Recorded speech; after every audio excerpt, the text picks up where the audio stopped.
So here I have Umbra, and basically for the drawing portion of the animation, basically you have to divide every part of your character into its own separate layer.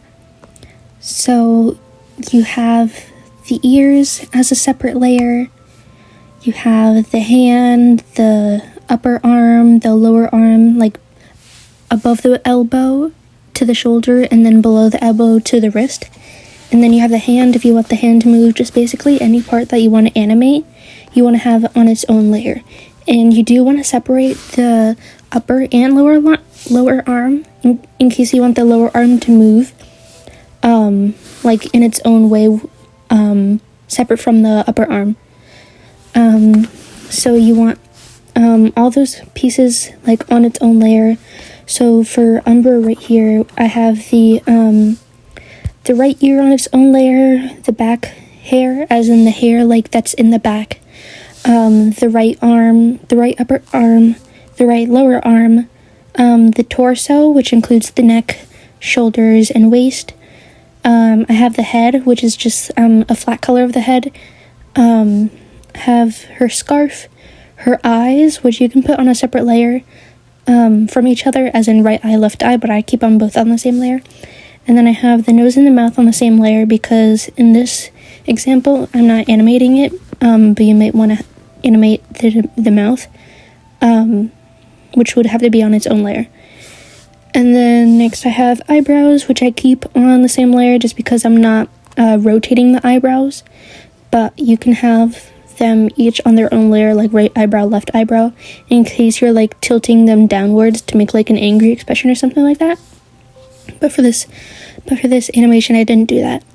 And then the back left arm, the front left arm, the front hair, as in like her bangs and her side pieces of hair, her left ear, her scissor, and then her left hand, because the left hand is moving along with the scissor, but I don't have it on the same layer. And then as far as shading goes, all my shading is pretty simple. The only thing is you have to make sure that all the shading for each part is on the same layer as the actual body part. Like, you don't want to have it as a clipping layer or anything like that, because it won't transfer properly into Live2D. But so here I'm just going to show like all the different body parts separated from the rest of the drawing. So the left arm, the torso, it's all on its own layer. And then when it does come to drawing this, you also want to have, I guess, basically you want to have some overlap. So notice right here with the back of the left arm, I have some overlap right here to where the torso is. So when I put that torso layer back on, this part of the arm is on top of this layer, and that's just so if I need to move the left arm, the left upper arm, that if I move it, like there's not going to be any blank spaces like in between when you're actually doing the animation. So basically that's how I do it. And again, for the shading, you're going to want to be on the same layer as the actual body part. So if I take away the head, you can see that there's some shading on the back hair right here.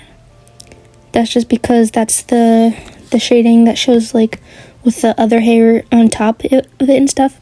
And I just have that whole area shaded in the back, just so if I move that hair, that it's still going to look like it's shaded when it's moving around in Live2D. But so that's basically how I have everything set up here. I'm just going to show some more examples of how everything's split up.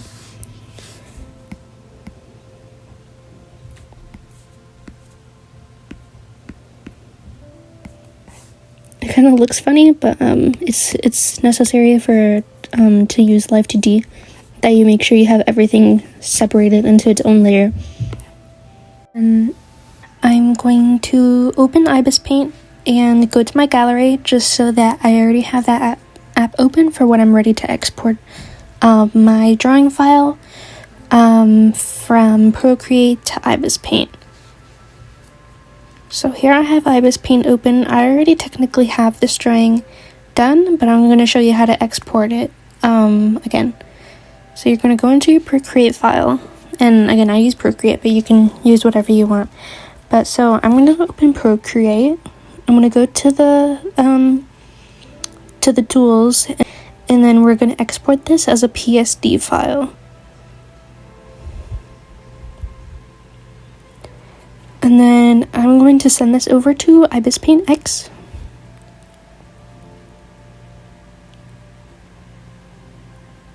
And now it's an ad, hold on. And then now we have this new file that opened up, Untitled Artwork 13. And then we're going to go to click Edit. And then go into the layers. I'm going to close that folder group up just because I do have 2 drawings on this file. But I'm just going to show you the one with the scissors for right now. I'm going to delete the background, and I'm going to delete the group with the drawing that I don't want on it. And then I'm going to go into this group and then delete this sketch layer. And then so now I have this drawing on a transparent background. I'm going to go back to the gallery. And then once I'm on my canvas image, I'm going to hit the export button and then export it as PSD preserved layers. And then I'm going to go down and save it in my files. Save to files right here.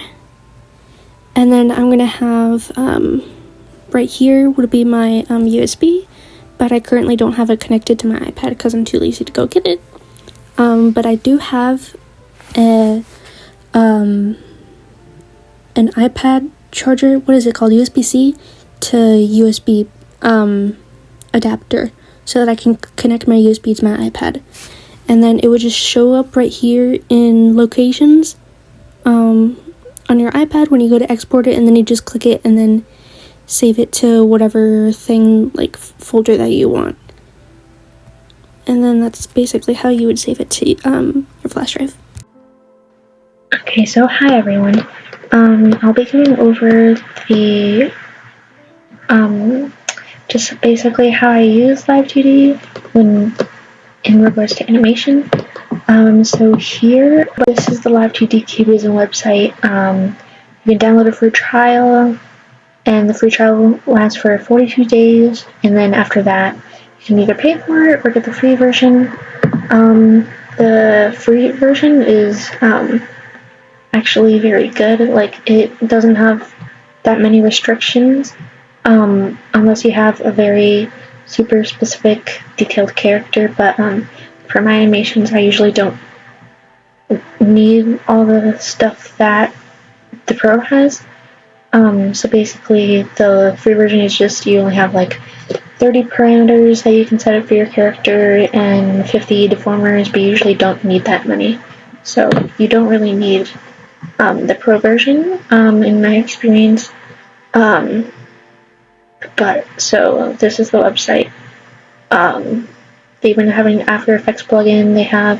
You can make models in this program. You can do animations in this program, and it's just a really good program for animation, which is what I used in my Why We Lose animation for my graphics and animation class final.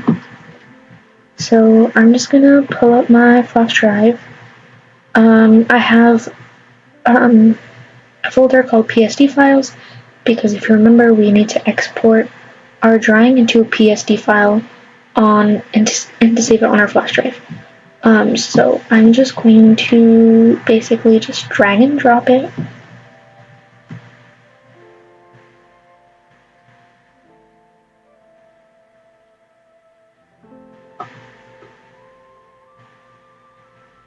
And if you do export it as a PSD file, make sure that you're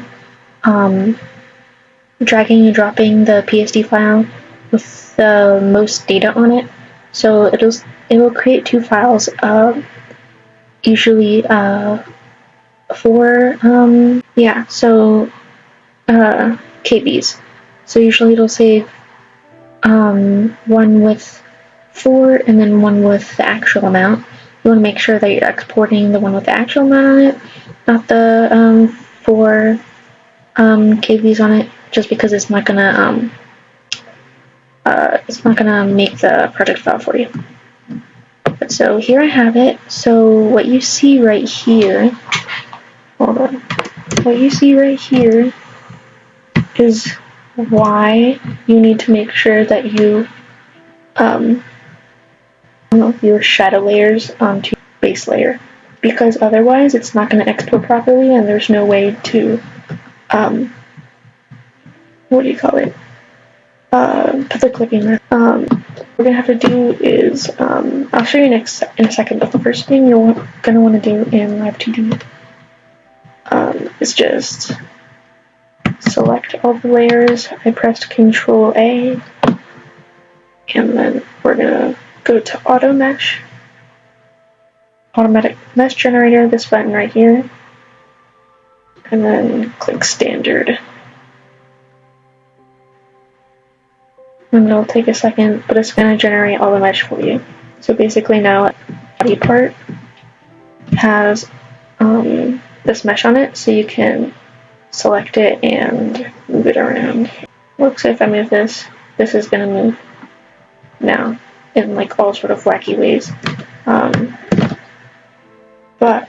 So that'll generate another mesh for you, so you can manipulate your body parts and pieces as you go. And then we're also going to create a deformer. So we're going to select everything, all of our parts. Go up to this button right here and click it to create Warp Deformer. And then it'll automatically name it, but you can change it to whatever you want. Because I have everything selected, I'm going to click, I'm going to rename it as Entire. It's going to create a folder for all of your body parts. So you can move it all together, like a group or a folder for all of them. So basically, if I move this, it's going to move everything in that folder, which is all your body parts. And basically, you can just move it however you want. See? So yeah. And then, so this is your deformer list. This is all the body parts, and then everything that you make a deformer, a warp deformer or a rotation deformer. The rotation deformer basically looks like this, except it's for rotating any body parts or the entire body. This is your assets right here, just like basically everything that you imported into Live2D. In the inspector window, we're not really going to pay attention to too much, but this is that. And then here we have the parameters, which is going to be the most important part of making the animation. And it has all these parameters already built in for you, but for animating, you usually don't need this many. You usually only need this many or more if you're making a model like a VTuber model. But yeah, and then this is basically the canvas, and then this is our drawing right here. And then I do recommend getting a mouse for this project, just because I have used it just using the trackpad built on the computer. But the problem is you can't grab and move the canvas like this if you're just using a trackpad. It's in my experience, at least with I have a Windows computer, well, a HP Windows computer. So just using the trackpad doesn't move the canvas like this.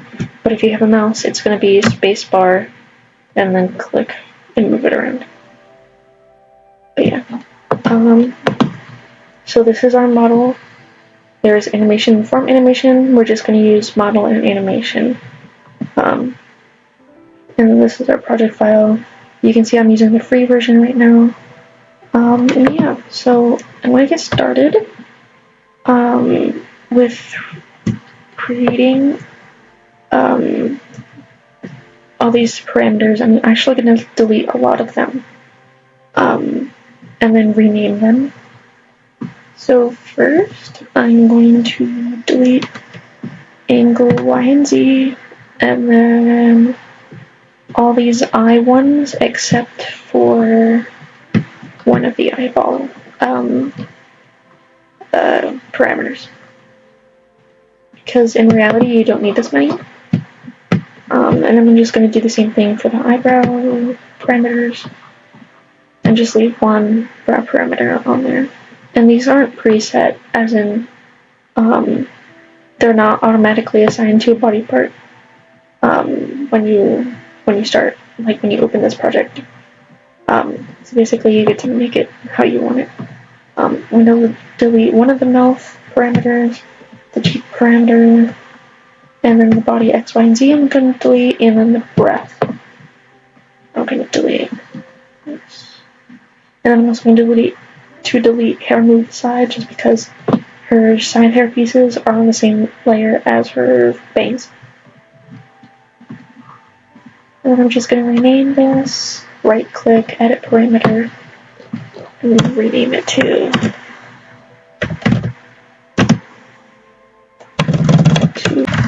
movement eyeball Y. I'm going to rename eye open / close. The eyebrows, her eyebrows aren't really visible in this drawing, so I'm actually going to delete that parameter too. But obviously, if you want to move the eyebrows in your animation, then you would keep that. Delete that parameter. Mouth open. She actually won't have any mouth movement because her mouth is closed, and that's how I want the animation to go. So I'm actually going to delete that parameter too. And then the hair move front, that's her bangs. And we're just going to leave that the way it's already named. And then hair move back, I'm going to leave that name too. And then I'm just going to create parameters for the rest of my body parts then. So I'm going to create right ear, left ear, because they're not on the same layer, which means that they move separately. I'm going to make upper arm, upper left arm, because her right and left arms are on different layers, and the upper parts and the lower parts of her arm are on different layers. So upper left arm, lower left arm,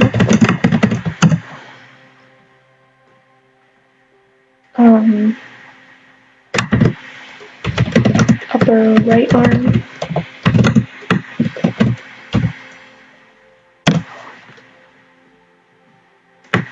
lower right arm, and then I'm going to have the scissor and her hand on the same parameter. So I'm going to put scissor,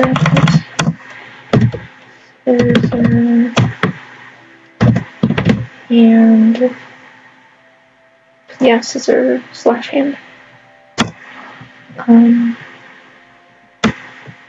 And I think that's everything. And then you can also create folders for the parameters. So I'm going to put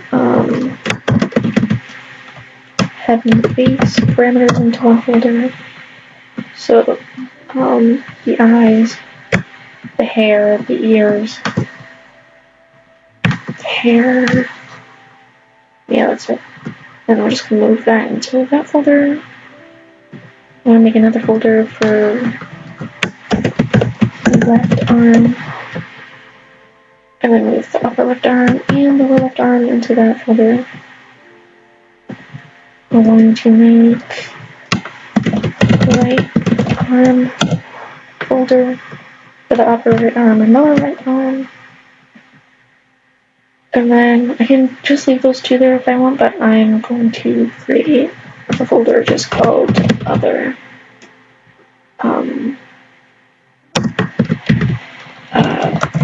assets for parameters. The parameters, I'm going to move the body movement and scissor hand into that, so everything's in here now.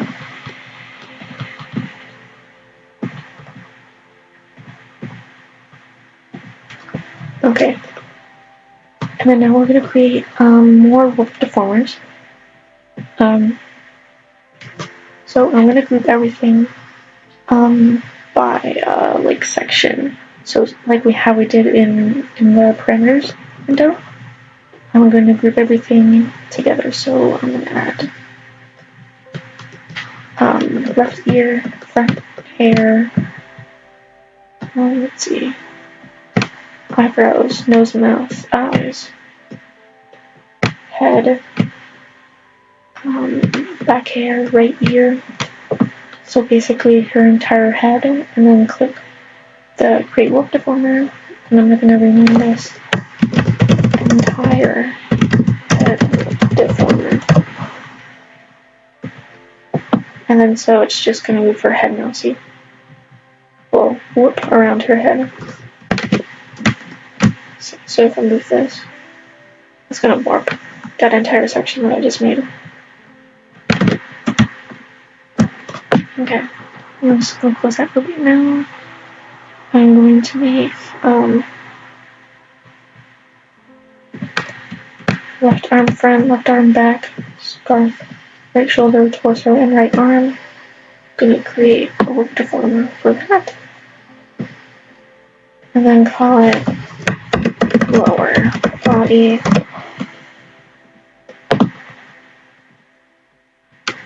And then create a wolf deformer for the left hand, the shadow that I didn't merge down into that layer. And then the scissor, I'm going to call that upper body. Or body deformer. Okay, so now everything's in these deformers. What is this layer? I have no clue what that layer is. Is that my sketch layer? I think it's my sketch layer. I don't think I deleted it. Let me see. Yeah, that's my sketch layer. Okay, I'm just going to delete this layer then. Cool. Okay, so basically we have everything set up. I'm just going to go into the upper body deformer, and then I'm going to edit this shadow that I have right here for the scissor that I didn't merge down before. Remember that you need to merge everything down in your art program so that it doesn't end up like this, because there's no clipping masks in Live2D. So what I'm going to do is I'm going to click on the layer itself, not the whole deformer, but I'm going to click on the layer itself within the deformer folder, so that we can see the art mesh right here. So I'm going to scroll in, and basically what I'm going to do is, okay, I don't want any of these selected, but there. I don't want any of these parameters selected, it's just going to be by itself. So I'm just going to move all of this to create sort of, so to make sure that everything's within the line, as in where I want the shadow to be.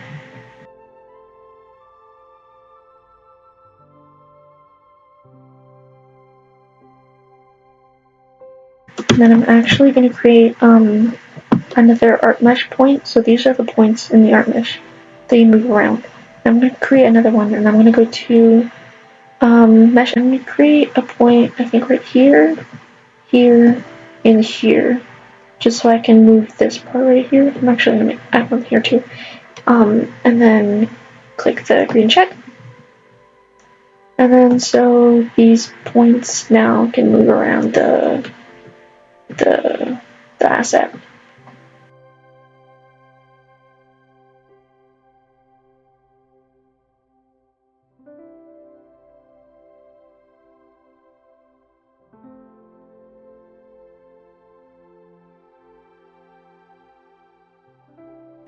I guess that's fine. So yeah, I just finished doing this. It's definitely not perfect. Just because the what do you call it? The mesh edit can be a little bit finicky like that. Again, it takes a lot more time to make sure that you get everything looking perfect, but this is why you have to merge your layers down. And then I'm going to opacity. I'm just going to drag the opacity down to 20, just so it's like actual shading. Okay, so see if that doesn't look too bad. Okay, you can notice here some of it goes off the edge. Right here, I'm going to move that in. Just make sure you have that layer selected. And then move everything a little more. That looks good. Okay. So, now you have your character. How are we going to animate it? Well, we're going to animate it, alright. So, let's start with, let's see, what do we start with? You're going to want to think of what you want to animate. So in this case, I'm going to animate her ears, her hair, her eyes, the little scissor in her hand thing, and then her shoulders, and then her arm movement right here too. And that's basically it. So I'm just going to work my way down the list. So basically, I'm going to click the upper body deformer. I'm going to go to scissor hand. Let me just not confuse y'all and just make a few keyframes. Okay, this is the neutral, and her animation is just going to be her tilting down the scissor like this. Basically, her whole body facing down. Not her whole body, but like her head, the scissor, just like tilting forward. So my rightmost keyframe is going to be the neutral state, which is where it's at right now. And then the leftmost keyframe, I'm going to make sure I have the upper body deformer selected. I'm going to drag this little thing. So the right is the neutral state, the left is going to be our movement. So I'm going to drag it to the left.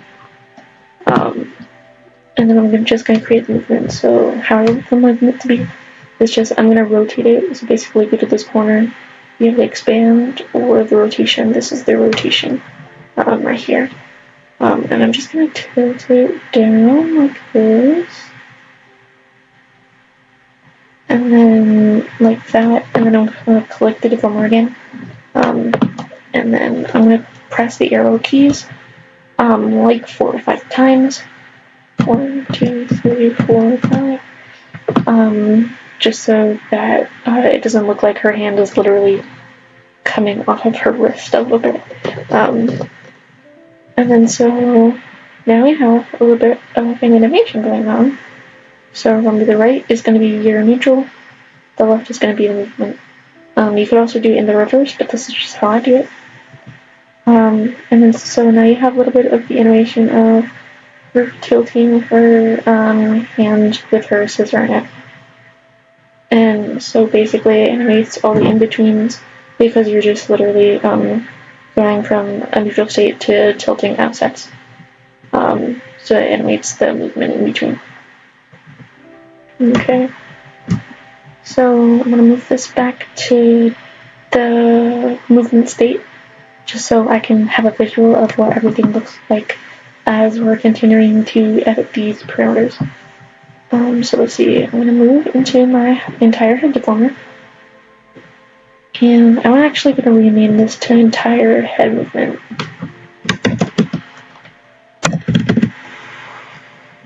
Head movement.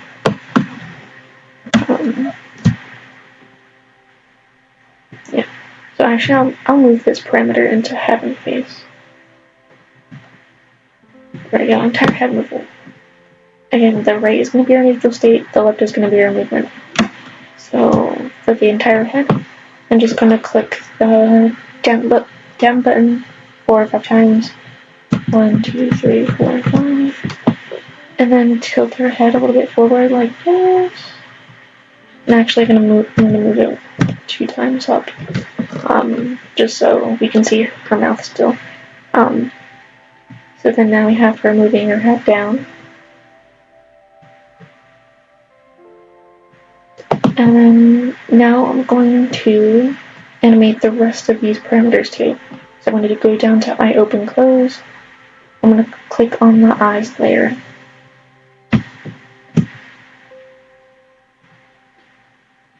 I'm going to create I have 2 keyframes. Remember, the right is our neutral, the left is our movement. I'm just going to bring this in a little bit. And then bring this in. So it sort of looks like she's closing her eyes.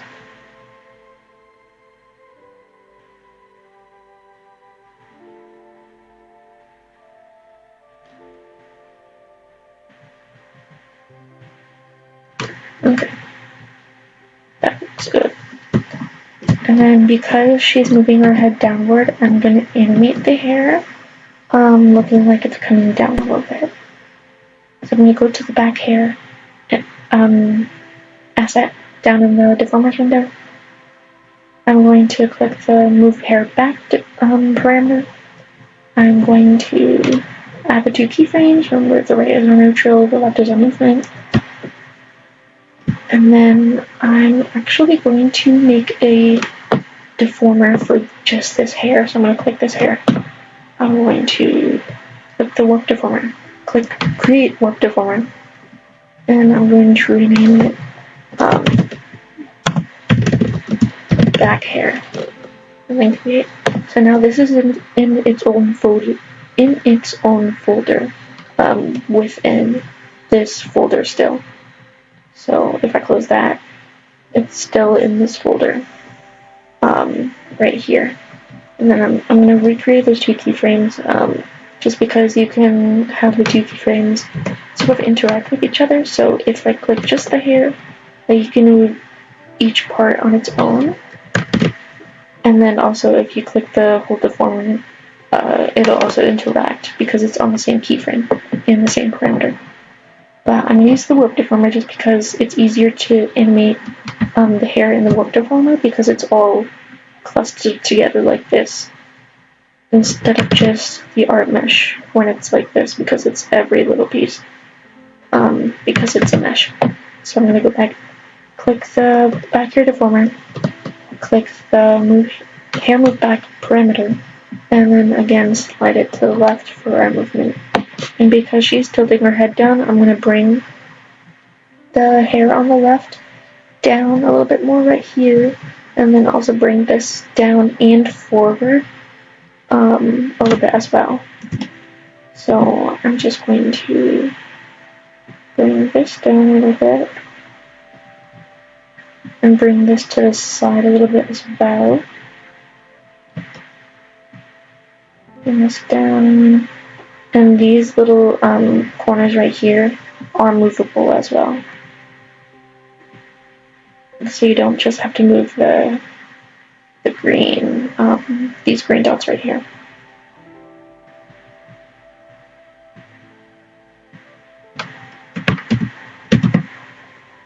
There. So look, now that her hair is coming down, maybe a little bit too much. Yeah, it's a little bit too much, so I'm actually going to move this back up a little bit.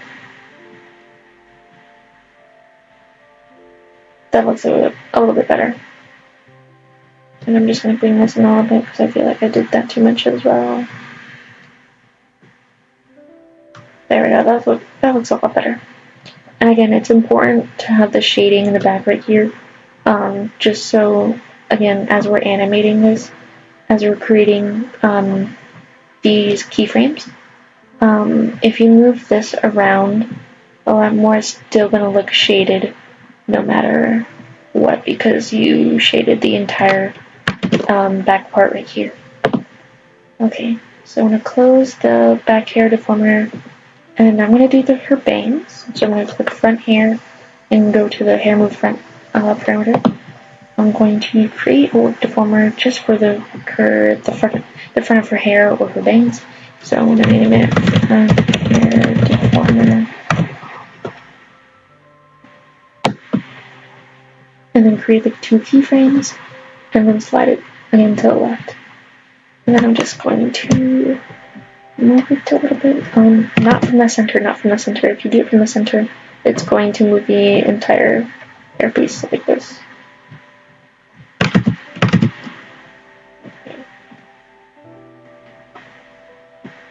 I'm just going to drag it forward a little bit.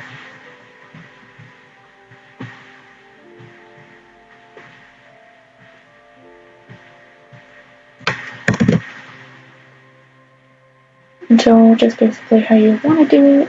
Well, how you like the look, I mean. And there, so now her bangs are coming forward as well. I'm actually going to bring this bang down a little bit more. There. Cool. Okay, so now I'm going to animate the right ear. And for this, I'm not going to use the art mesh or the deformer because, you know, ears are, you know, they don't really move like hair does. So I'm just going to click the right ear, click the right ear parameter, slide it to the left, and I'm just going to rotate this and bring it down a little bit. So I'm going to click down like 3 times, 1, 2, 3, with the arrow keys, and I'm going to rotate it a little bit to the left. And then I'm going to do the same thing with the left ear, go to the left ear, create keyframes, slide it to the left. I'm going to move this down like twice, and then tilt it to the left a little bit as well. So see, now we have the image moving down as well. Even though it's a little bit subtle, but subtle's good.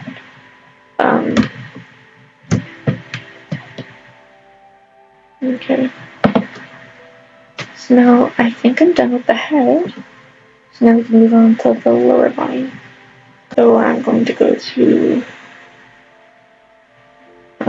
left arm front, and then click the upper left arm. Create 2 keyframes for that. And then I'm actually going to make a warp deformer for this as well.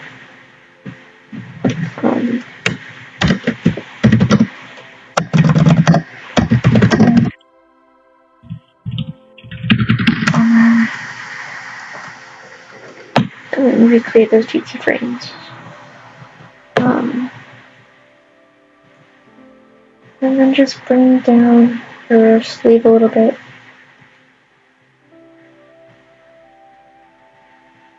So it looks like her sleeve is falling down a little bit more when she moves her hand.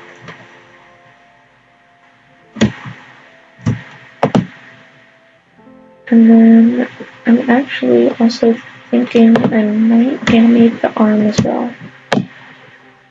So maybe tilt it a little bit like this.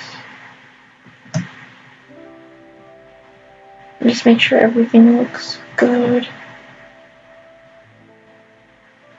So make sure these edges look good as well. It's more prominent for me because I do have a lineless art style. So if you use line art, you maybe don't have to worry about that as much. Now we have arm animation as well.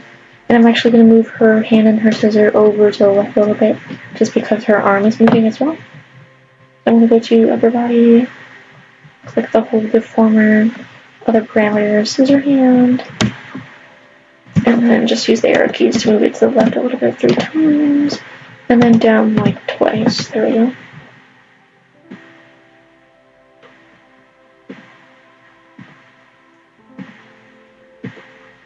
Okay.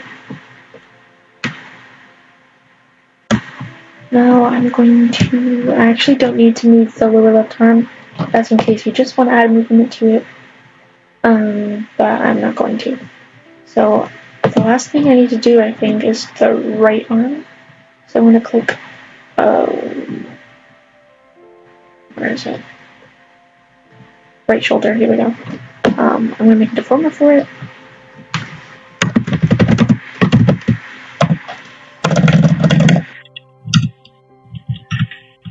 Arm / shoulder deformer. Create.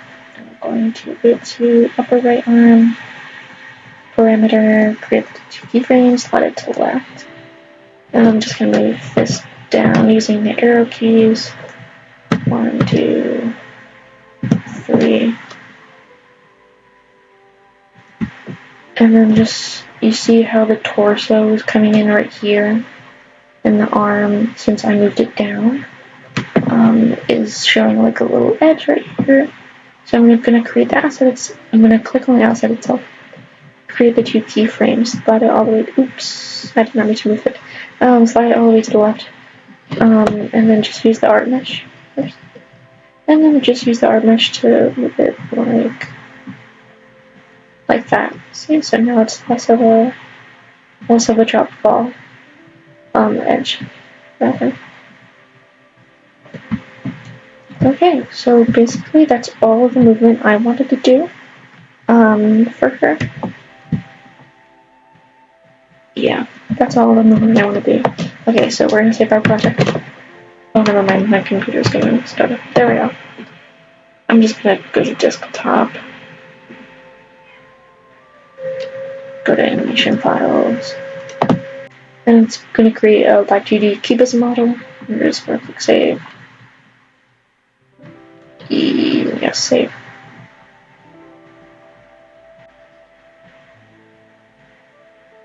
So now that we have it saved, I'm going to go up to this tab right here where it says model, and I'm going to move down to animation. I'm going to click the project. In the project window, I'm going to click the Live2D video file that we were just on, and I'm just going to drag it down into the timeline. And then it's going to open it. I used the After Effects plugin just because I was using After Effects for this assignment because it was required for my graphics and animation assignment. But for this example, I'm just gonna click video.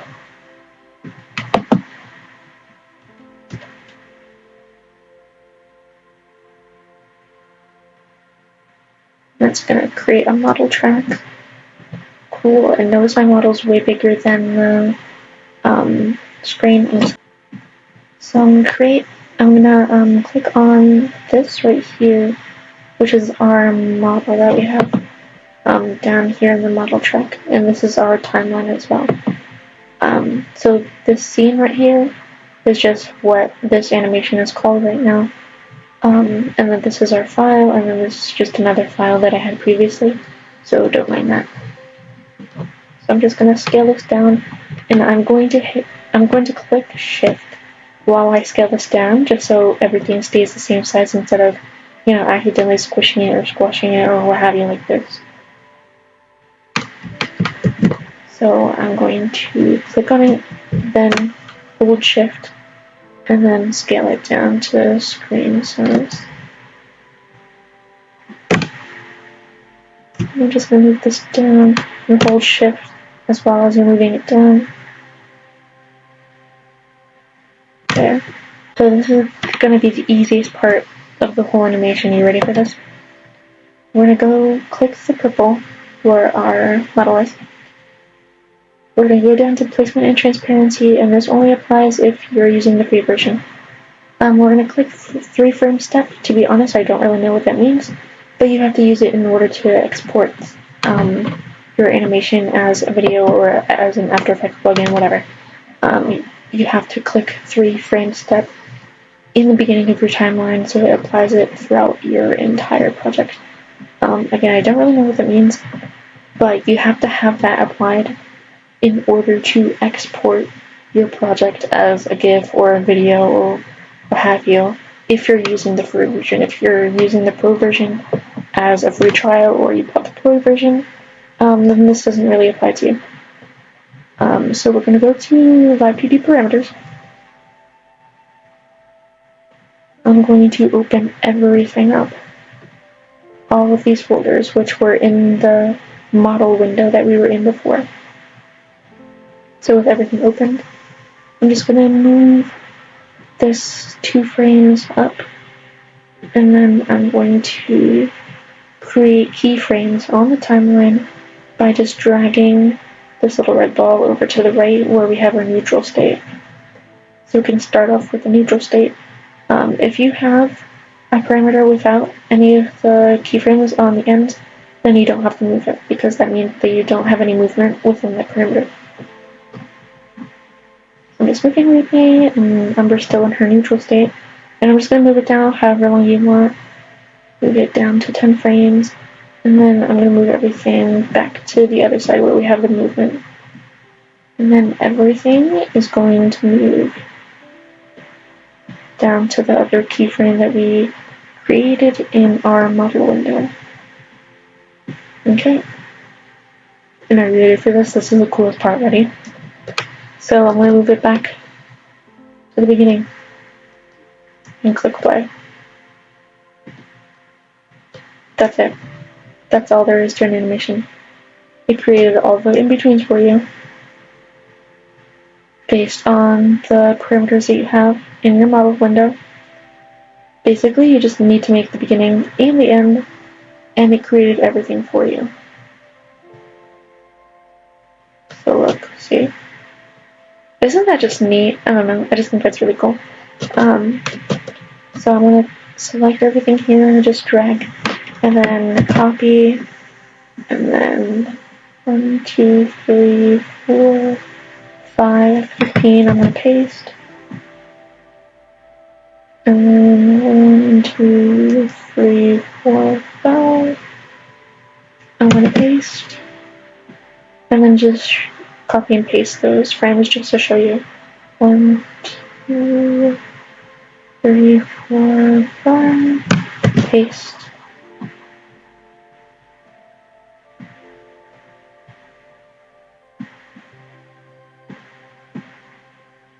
And now when I play this again, that's basically it. And then this is to move the duration of your animation closer or further apart, as in less time, more time. Less time to the left, more time to the right. There we go. So I'm just going to move this back to the beginning, and now when I replay it, she's moving. And then if you don't have this duration moved all the way to the end of your animation, it is going to create a dead keyframe. So look, if I do it this way, there's no pause or blank in between when this ends and when this starts. But if I do it like this, make the duration longer,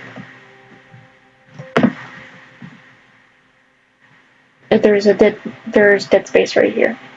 Which basically, if you're creating a GIF, you need to make sure that the duration is at the right end of your animation. Otherwise, if you have it open at the end like this, it's going to make a dead keyframe right here, see? So yeah, and that's basically how you do it. I'm going to make this duration a little bit longer and open up the work area a little bit. And I'm actually going to delete these keyframes right here. And then I just want to space this out a little bit more.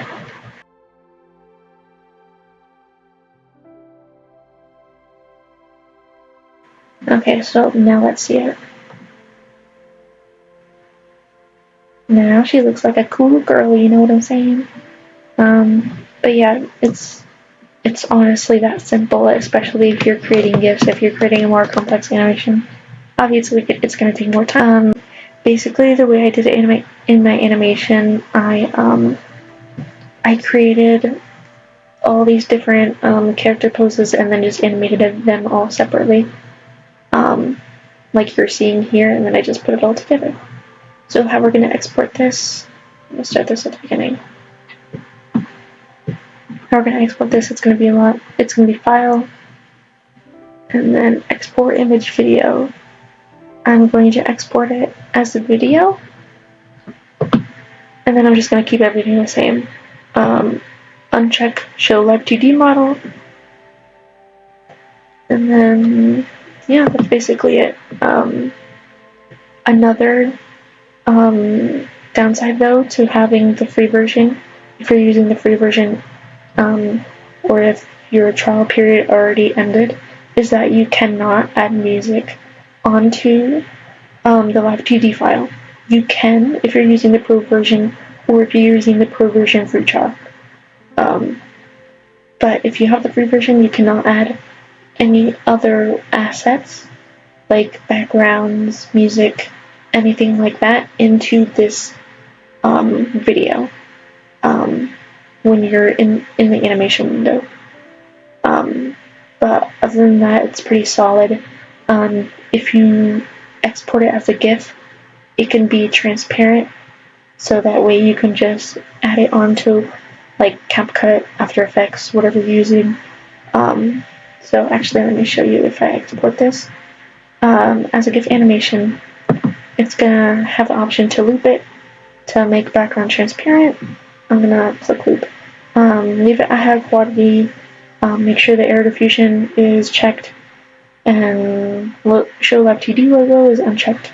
And I'm just gonna keep everything the same. I'm just gonna click OK, and then go to the desktop, and then rename it Umbra Video Example 1. And then it's a .gif file. Save it. File. And it's just going to take a bit because this computer is literally like 10 years old. Okay. So here we have the animation, and remember I made it loop. There is a pause. You can tell where the pause is because I didn't have it loop at the end. And I didn't shorten my duration time, which is why there's a pause at the end, even though it is looping. But yeah, that's basically how you make your animation in Live2D Cubism. When you do download the program, it does make it into 2 different programs technically. So one is Live2D Cubism Editor, and then the other is Live2D Cubism Viewer, if you are making like a VTuber model. But yeah, that's basically it. If you have any questions, just let me know. And that's basically it. If you want a tutorial on VTuber models, I don't think I'll be making one, but there are plenty of tutorials on how to make that out there. As for this video, this is the end of it, and basically have fun making your character animations. Let me know if you have any questions. I'm most active on my Instagram, which is at Vera Prime Studio. And yeah, have a good day.